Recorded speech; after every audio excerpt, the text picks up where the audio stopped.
Okay, so you guys, we're going to go ahead and start. We're still working on some technical issues, but we're going to go ahead and start. This is the last panel of the day, and the idea for this panel was really born out of something that Siobhan had mentioned. You know, you go to conferences and learn great ideas, but you get home and you're trying to kind of be boots on the ground at home and implement the strategies that you've learned among your school teams, and it can be really frustrating to do that. So what we wanted to do was sort of find a team that we felt that where the team felt that they were working well together, and the parents felt that the team was working well together, and we were able to get together some of Ainsley, Paula Evans' daughter's school team to come here and talk about how they work as a team to provide an education to a child with Angelman syndrome that's appropriate for them, that challenges them, where they can learn. We also have Amy. Amy is a parent of a child with Angelman syndrome who lives in New Hampshire, who's such a strong advocate for her daughter and works well in her school placement. And they're going to be talking to us today about how to get the most out of your school placement and how to work as a team to create an environment conducive to educating our children with Angelman syndrome. And I'm going to leave it to them. And look, I think we actually have some of our technology issues solved. So go right on ahead. Hello, everyone. I am Danielle Williams, and this is my 6th year teaching. I actually had Ainsley in my student teaching experience, and I ended up having her as a student in my class after I graduated from college for 3 years. And I've also done a lot of home-based work with her as well, and it's been an experience. I've learned so much of working with her and the family, and then, of course, working with this amazing team as well. So I'm honored to be here today. Hello, I am Shari Holt. I am a speech-language pathologist. I work with Ainsley, and I have been a speech therapist working at the LaGrange Area Department of Special Ed in Illinois for 18 years. So I have been privileged to have found a job that I love and a location, a place of employment that really fits my beliefs and the way that I like to teach and help students. So I work in the multi-needs classrooms. I'm in the primary and in the junior high. I have worked with Ainsley for a number of years. I worked with Danielle. I work with Trish now. And I have a lot of respect for this team and also for working as a multidisciplinary team as well. So thanks, and I'm happy to be here as well. Hello, I don't know how to use this.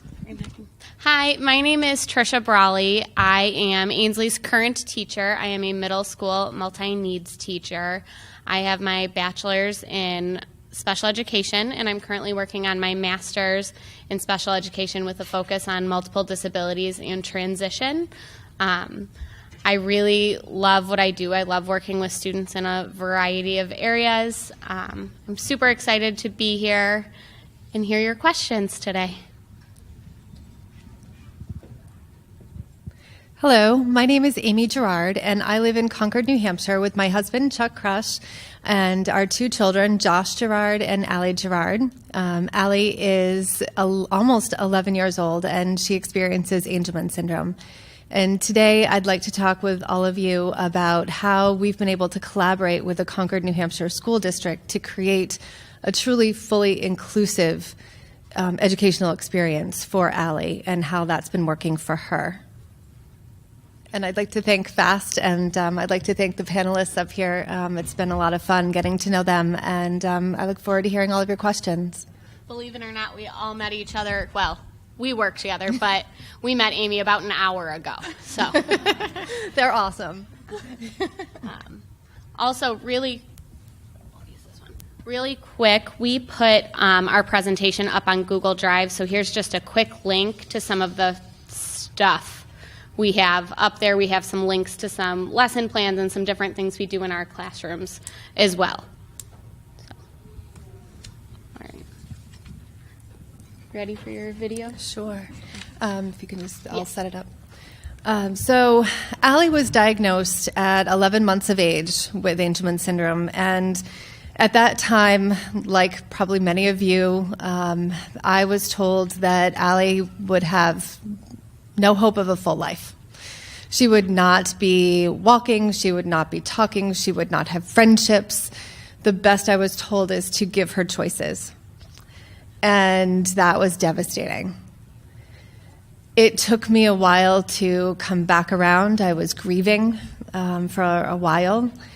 And then I sat up and I said, okay, that's just not acceptable. We have to figure out another way. There is another way. And so, like a dog with a bone, as my husband always likes to say in a very nice way, I Googled. I don't know if Google existed at the time, but anyway, I was researching on the internet, and I researched, and she was in early intervention and got PTOT and speech. And with my research, in 2009, I came across Dr. Weber. And I called him, and he called me back. And I was amazed. And he told me about FAST. He told me about Paula Evans, and he told me about Terry Jo Bischel and Vanderbilt University and the work that Terry Jo was doing with alphabet therapy. And the premise was to make sure that we, as a community, had a way that was data-driven to figure out whether or not kids with Angelman syndrome can learn. And lo and behold, we found out that my daughter Allie and the kids that were in this program can learn. This was my aha moment. This was my moment where I said, we absolutely need to do something more. So I contacted Siobhan Sargent, who was up here earlier. I contacted Terry Jo and Vanderbilt University, the Concord School District, and all of and our parents. I think we had about 5, 6, or 7 parents of kids with Angelman syndrome, converged into Concord, New Hampshire, and started this program of ABC therapy. The purpose was not to start the program in the school district. The purpose was, this is to prove that kids with Angelman syndrome can learn. And if you see my face, if you watch me in the video, I didn't believe it. I intrinsically thought maybe she could learn, but I had no proof. And this was the starting point of building that relationship with the Concord School District to prove that Allie could learn. Let's hope it works. Yeah, fingers crossed. I don't know that we'll have, oh no, keep playing. Okay. So what she's doing is she's setting up, this was Allie back when she was 3 and going to transition into preschool. So she's setting up a system where she is engaging with Allie. She is showing her the orange fish and the green fish. And she is telling her what it is. And she has the data-driven system where she's looking at how many times Allie gets the correct answer. Can you turn up volume at all?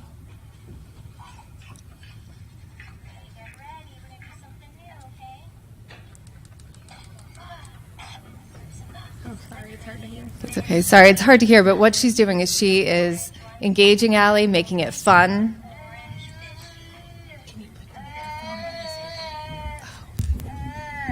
And so she just said, grab the orange fish. Ready? And the coin, you put the coins in every time she identified the correct fish. Orange fishy. Where's that orange fishy? That's the orange fishy. Whoa! You got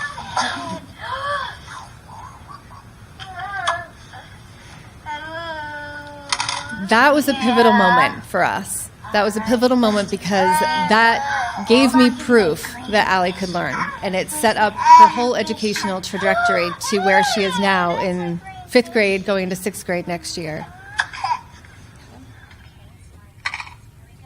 And I will be forever grateful for Terry Jo for that opportunity.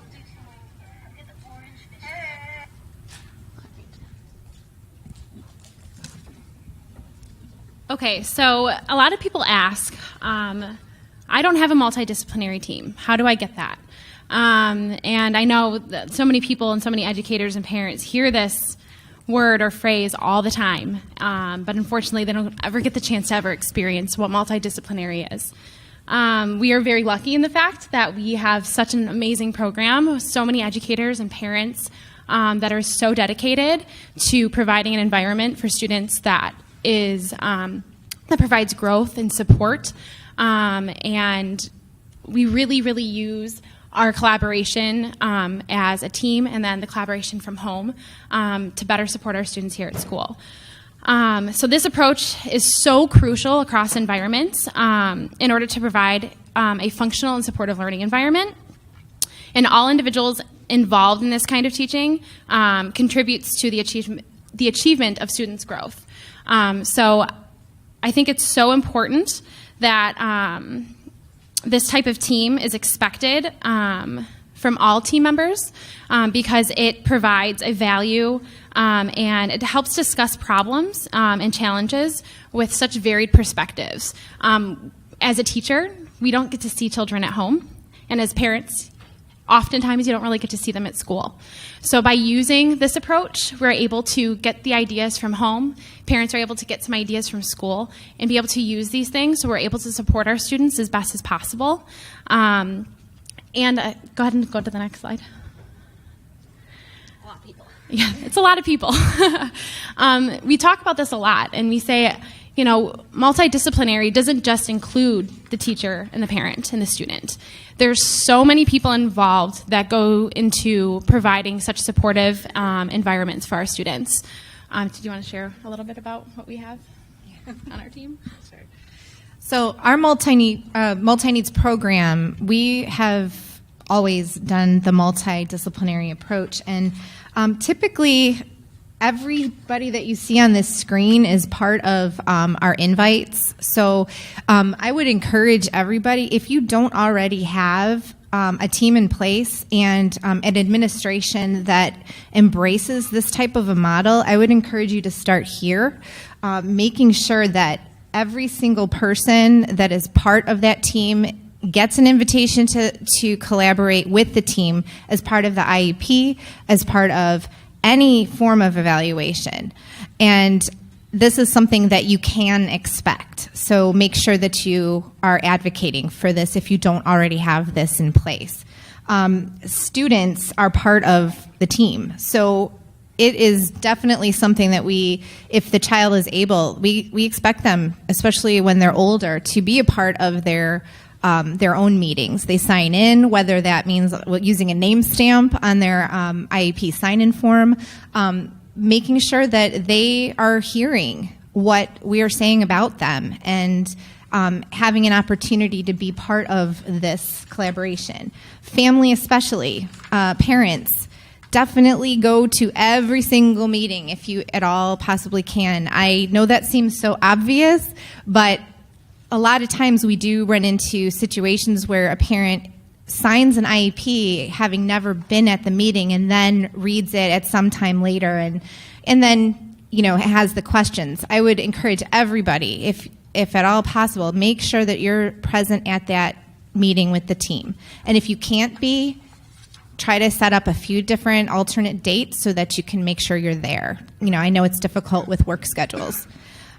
Special education teacher, general education teacher. If a general education teacher cannot be there, they are expected to sign off that they were asked, and you know it's important that that's part of the IEP.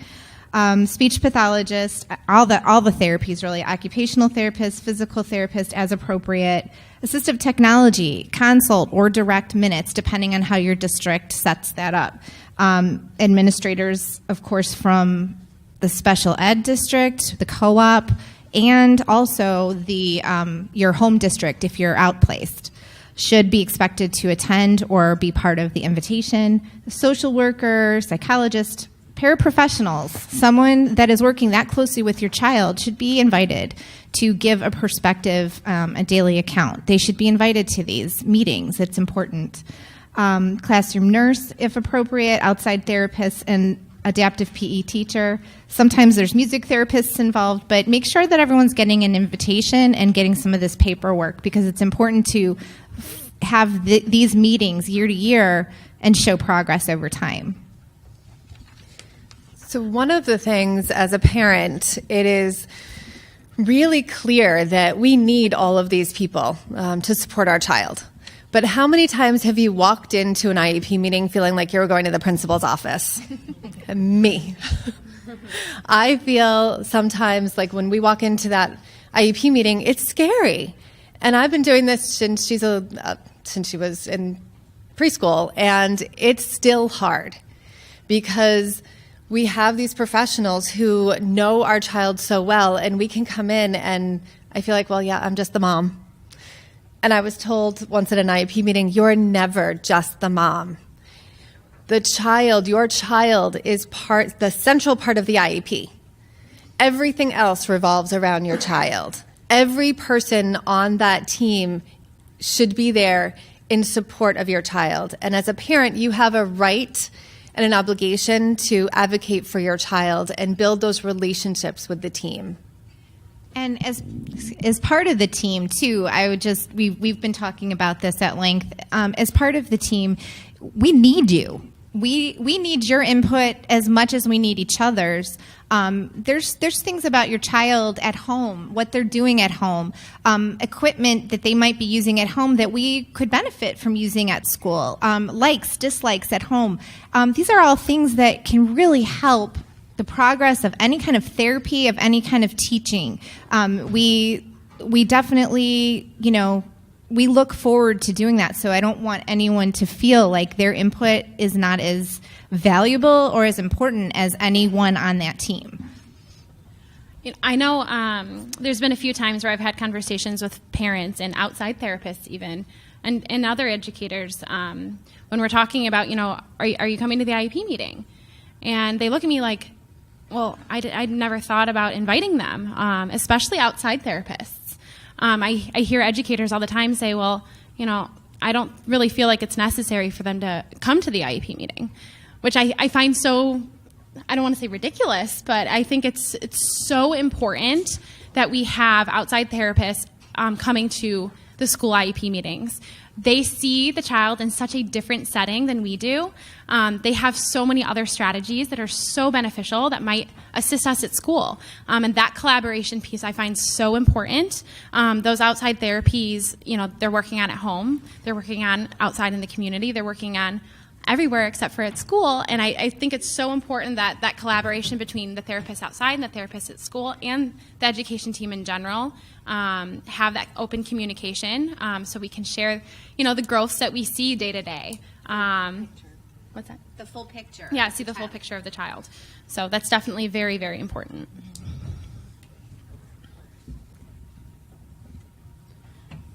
I'm going to stand here so I can use the computer too.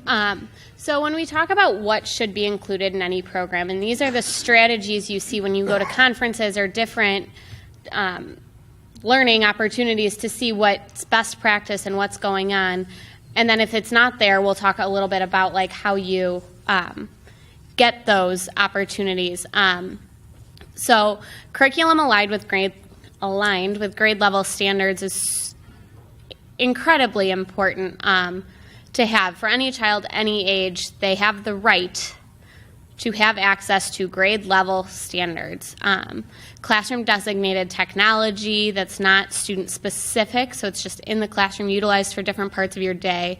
Access to supplemental materials, current events, different literacy, software to make visuals, which we'll talk about in a little bit as we talk about making the environment work for your classroom. Applications for iPads or devices that are adapted for students, community experiences, cooking supplies, a communication log that goes home, a communication log that the child fills out to go home so they can report on their day, and it's coming from them. That's a huge part of self-determination. And things, if you don't have these and you're talking about trying to get them and the right way to go about talking to a team or a teacher or an administrator, my recommendations would be to set up a meeting. And it doesn't have to be a formal meeting, but find a time to sit down and talk about your child's interests or something you've learned about. And as you're going through this meeting, write it down, have it in an email, have some dates or some ideas where things are going to be followed through with, and then meet again and see what's been done. Who was responsible for this task? Because if you have a name next to it and a deadline, we're a lot more likely to be effective. We work better with deadlines, right? Just as people. We like to check the box and get to the end of the day. A lot of things that need to be purchased, a lot of that takes a process of going through with administrators and making sure there's funding for it. So just following that process with teachers and your team. And I just wanted to add, too, as far as assistive technology, things have, technology has changed dramatically since I started working with multi-needs students. We used to have just such a long process to get funding for some of these devices that were costing upwards of $10,000 per child. So a lot of times the districts were very hesitant to provide a lot of the technology. And now with the age of iPads and Proloco to Go and touch chat apps and all the different technology that we have that's at our fingertips, the process has been quicker.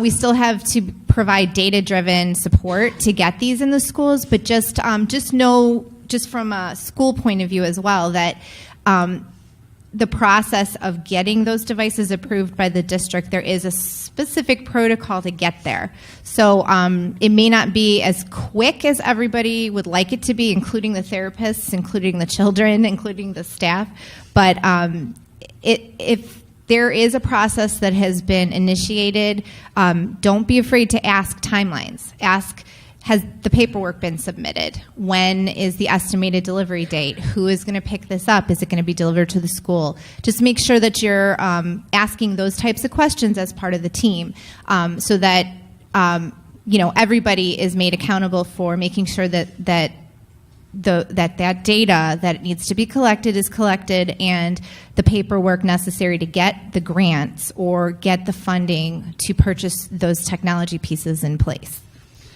And I would like to talk a little bit, excuse me, I swallowed water the wrong way earlier, so I'm sorry. I'd like to talk a little bit about inclusion and what that means, because we have here a curriculum aligned with the grade level standards. Allie is in 5th grade, and she is fully included in her school, and that means that she is in a classroom with her typical peers. She is part of the morning meeting. She uses her AAC device to talk with other kids. She answers questions using her AAC device. They expose her to grade level work. So when they're talking about fractions, when they're talking about when they're reading, she is exposed to what the other kids are doing. And then when they go and do their work, say they're talking about fractions, when they go and do fractions, she is doing things that are appropriate for her. And on any given day, that could be the grade level material, or it could be number placement. As you know, a lot of times our kids don't feel great. And that really needs to be taken into consideration. If your child is having an off day, make sure that they are kind of doing things that are appropriate for that time, things that aren't stretching them too far, but aren't not too slow or too little. So it's got to be a real balance, and the team who should know your child the best should know that. But for us, it's been really important and critical that Allie's been exposed to that grade level work and given the opportunity to do what she knows best. I just wanted to kind of piggyback on that as well, because I don't think we got into it, but I know Allie she's part of a fully included program in her school district, which is amazing. And I know that Trish and Danielle and I, we work in a school district that has a self-contained classroom with inclusion opportunities, and also with reverse inclusion, where we have multiple regular ed students come in and model and peer model and play games and participate in activities with our students. So depending on, your child's needs, I would just say that, wherever they are, as far as, their own needs for communication, for anything really, make sure that they're in the least restrictive environment for their ability level. And then, I changed it on the wrong computer, sorry. So this is just something we do in my classroom. We've done it for a number of years, and the students do it independently. It's an end-of-the-day journal where they rate how their day was. And I cannot tell you how accurate our students are at self-reporting their days. I have like a clean, clear copy of this if anybody wants to see it later. This is one of my students before I could get the other one ready. So they circle what different classes, what different activities they had that day, if they had any specials, if we went on a field trip or were out in the community, if they had any of their related services were in the classroom, and so forth. So this is really a fun way for the kids to practice those self-advocacy skills and those self-determination skills that are so important every day, and they go home. And I know some of my students will walk out to their parents' car at the end of the day with it in their hand, ripping it out of the binding, saying, look what I did. So it's a really cool thing they're proud of at the end of the day. This one. So when we talk about, I want to sit down. When we talk about incorporating academics into all activities so that there's a balance of functional skills, life skills, academic skills, there's no one-size-fits-all answer to that. But there are a lot of ways to incorporate academic skills into those functional skills so that you're getting both. And I will tell you that some of the research that's coming out is a lot of these things benefit all students, regardless of what setting they're in. Shocking. So like in cooking, you're doing measuring, fractions, counting, comprehension when reading recipes. We cook almost every week. Whether or not my students can eat it all, they'll serve it to other people, and they'll have to cut a cake into fractions, and what part does this person get if we need this many. Shopping, we do a shopping activity every holiday season where they go shopping at the mall and pick out something for a family member or friend, and they have to figure out how much money they have to spend and if they have enough money, and practicing all of those skills. PE and art, music, all of these concepts can go in where you get social, academic, life skills that are very important to our students. And it's clearly highlighted on this that we think it's very important that those therapy goals, the speech, the OT, the PT, they need to be incorporated into every part of your child's day. Speech should not just happen, and I'm sure Shari could talk for a year and a half about it, should not just happen during a speech group for 30 minutes a week. Or in a room, it's a specialized classroom outside of the classroom with the rest of their peers or their typical peers. It should be incorporated, whether they're included, whether they're in a specialized setting, throughout their day, without having to be pulled away from their peers. Because weird, communication is everywhere. Who knew? Yeah. All right, speaking of, I'll be brief. So engineering the environment. This is a huge piece, especially for us speech therapists. But if this is not part of your child's classroom, make it part of your home. Make it part of the places you can control, or places that your child can be. So engineering the environment, all that means is just making it functional for your child. I don't know if anyone noticed, but I've kind of tried to engineer the environment in this gigantic room. I put some board maker pictures that were color coded for core vocabulary around different parts of the room. Like the water coolers, for example. We're a big proponent of core vocabulary. Core vocabulary, if you haven't heard about that, is from the Pixin project by Gail von Tattenhove, and she is a leader in core vocabulary, making communication and pictures more functional than more noun based. So it's parts of speech and it's color coded according to that. So what I did is I labeled the functions of the water cooler: cold, drink, want, things like that. The garbage can, even, all done, put in. Label things with a function. Label doors with stop, go, open, close. Label things you don't want your child to touch with no or stop. Things like that, so that it's a passive way for them to learn the pictures, the symbols, without expecting that they're going to give it back to you. So, because a lot of times our students, they're so tired of having to prove themselves over and over and over, and it's nice to be able to just passively have things around to engineer your environment so that they're learning without having to constantly give it back. So providing access to communication boards and pictures in different locations, making it easily accessible. We have, if you want to go to the next slide. These are some examples of how our classroom looks. In the middle there, you can see that we have a gigantic core vocabulary board. This is helpful to the teacher, and Trish can attest to this, but when the teachers are speaking to the students or teaching a lesson, if I'm not there, they're using core because it's available to the teachers. The teachers are pulling the pictures off and modeling the language constantly in different forms, because we know our kids learn best through multimodal approaches. Material requesting. The picture on the upper left side is just a supply list. It says, you get that. You need that. So there's pictures of supplies like pencils, glue, scissors. So whenever we do a lesson, we circle with dry erase marker what they need to get out of their pencil box. Just something functional like that to give them a little more independence. The paraprofessionals that are working with the students always have a key ring with all kinds of visual cues, because we're trying to help the child become more independent.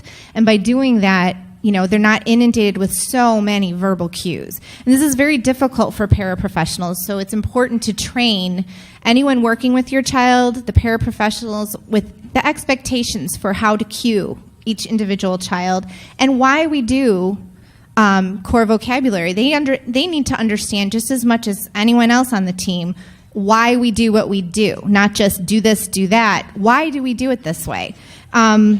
One of the videos that I'm a really strong proponent of it's called, if you get a chance, it's called The Language Stealers. I show that every year to my paraprofessionals. It's on YouTube, and it's a great little 2-minute video that just illustrates for the para how and why we should use core vocabulary to engineer the environment instead of nouns. Go ahead. You go ahead. Next slide. Yeah. So I'm going to go really quickly about this. Evidence-based strategies. We hear this a lot as educators and as parents. Best practice. That's a phrase that everybody hears. And we hear it a lot because it's important. And it's because they work. Everything we just showed you are things that have been proven through evidence and through, years and years and years of data collection because it works. So one of the things that we constantly reinforce is making sure that we're doing our research and providing the materials and the supports that work. And I wrote a couple on there, but the top 10 best strategies as a teacher that have been proven through evidence-based research has been having clear lesson goals. At the beginning of every lesson, every teacher should be explaining to students what we're learning. What's the importance of this? Why are we learning this? Whether that's verbally or bringing out manipulatives and going to the next show and tell, having evidence, actual concrete evidence to show students this is what we're going to be working on. How do you feel about this? What do you have to say? Have them give their input. These things are so important so that the child feels that they are a part of their education. checking for understanding. That's such a huge component of education. And I see this so many times when we walk into a classroom and, the teacher's talking and talking and talking, and the student even doesn't get a chance to respond. And it's so important that you give them that opportunity and you check for their understanding. You ask them questions to make sure that they're understanding what we're talking about and to give them the chance to kind of give their input and their feedback.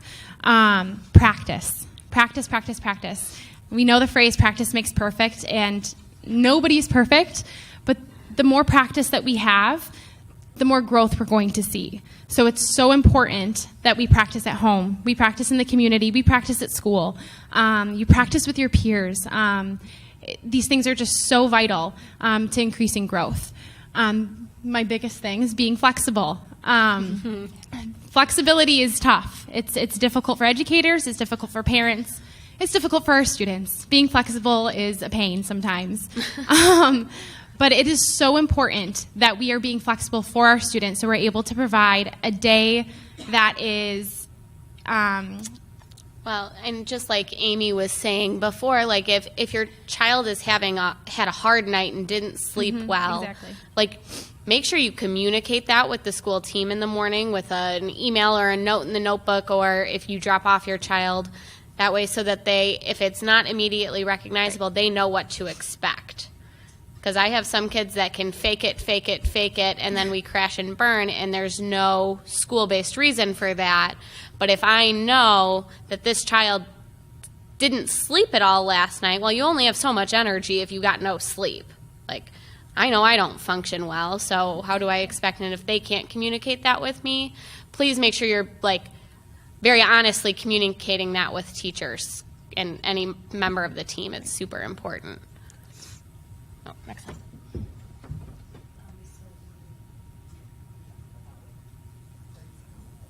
Okay, sounds good. Real quick. So in 30 seconds or less, one of the underpinnings of Allie's academic success has been her friendships. Friendships have been cultivated by the school personnel. She has a one-on-one aide, and the aide does an aid and fade. So she gives her support where she needs it, and then she backs up and lets the other kids provide those natural supports that kids do with each other, whether you have a disability or not.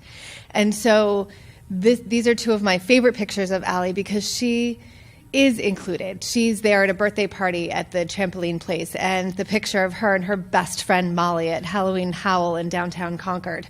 Those friendships will carry her through her academic career, and those kids will help to support her and help her throughout her school life. And I will just really quickly touch, we run a Peer Buddies program so that our students do have this. So if you look at the slides that I posted, and I can put the link back up while we're doing questions.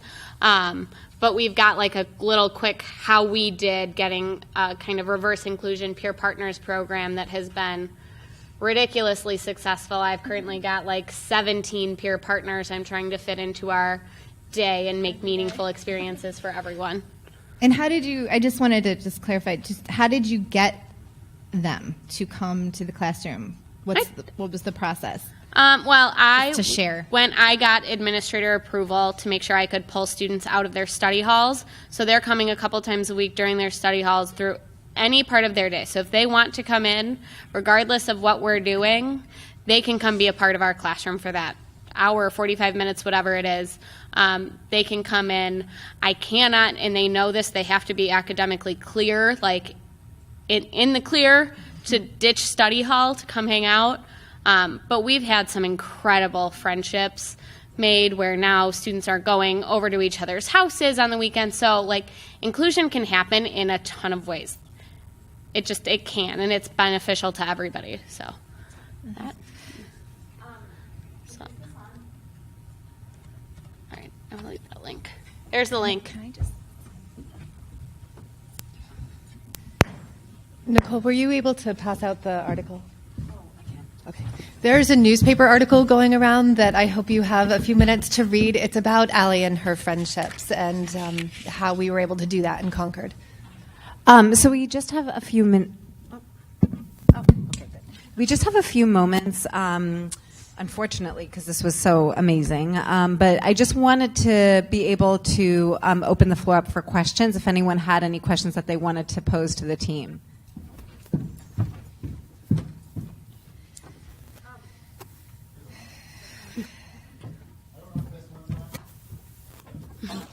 Is it on?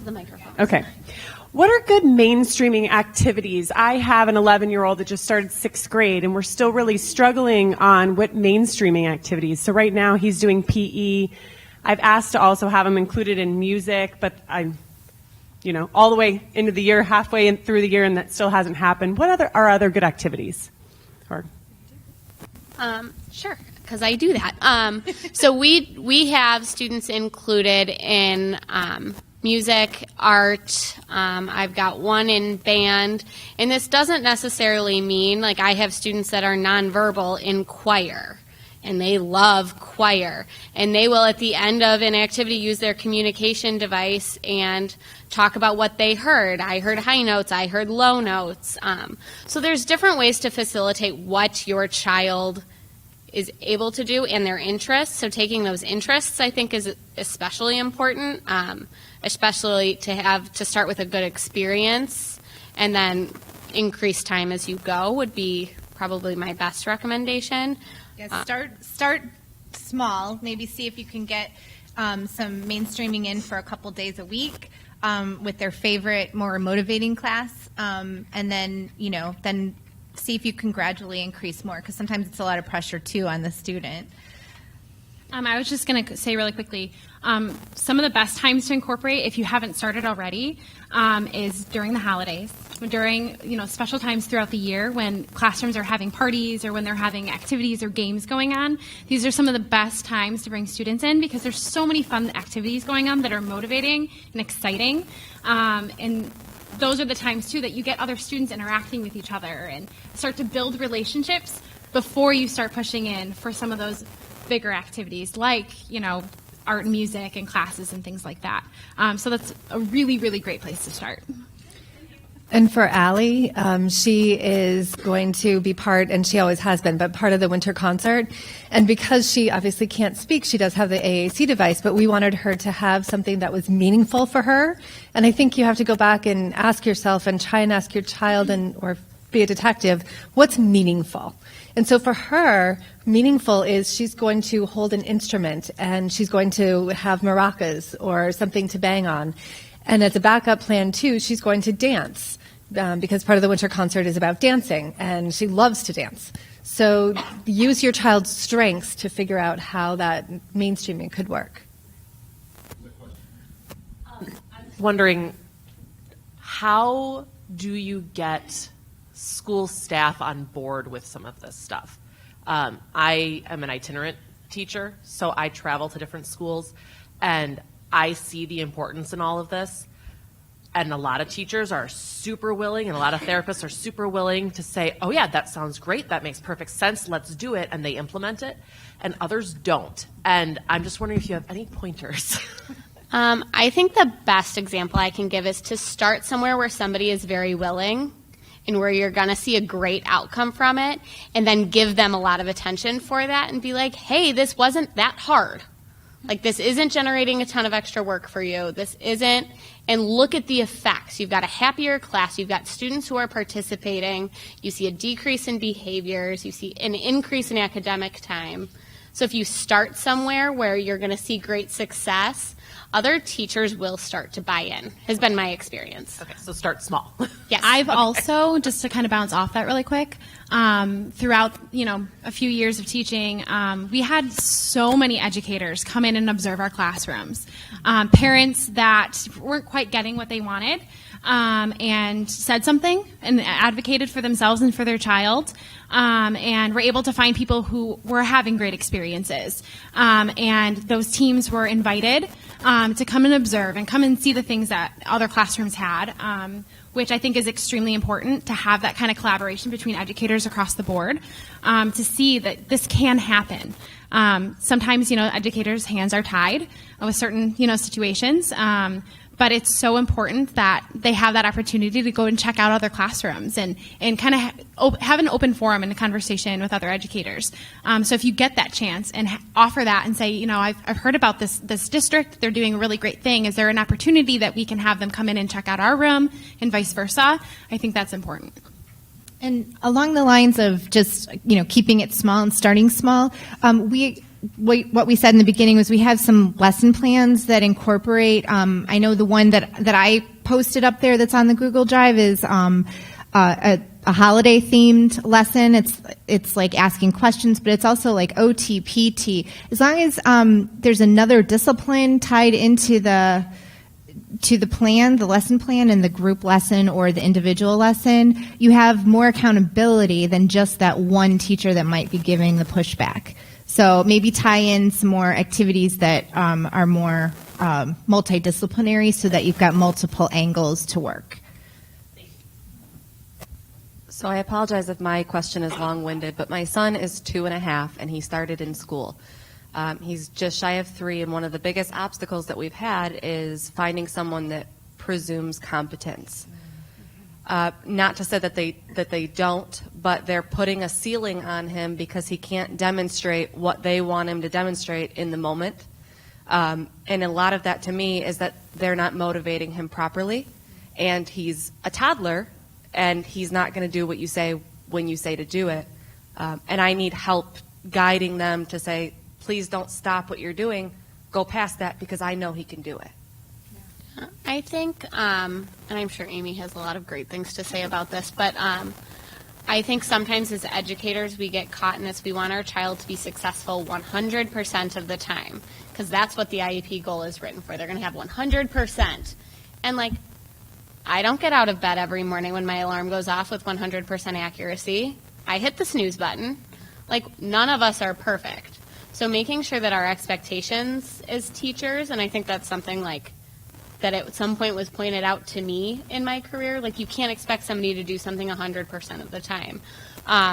So making sure that the teachers understand, like, not to have hopes of 100% accuracy. And yeah, and I think too that it goes back to that presumption of competence and also building the IEP where your child's strengths are.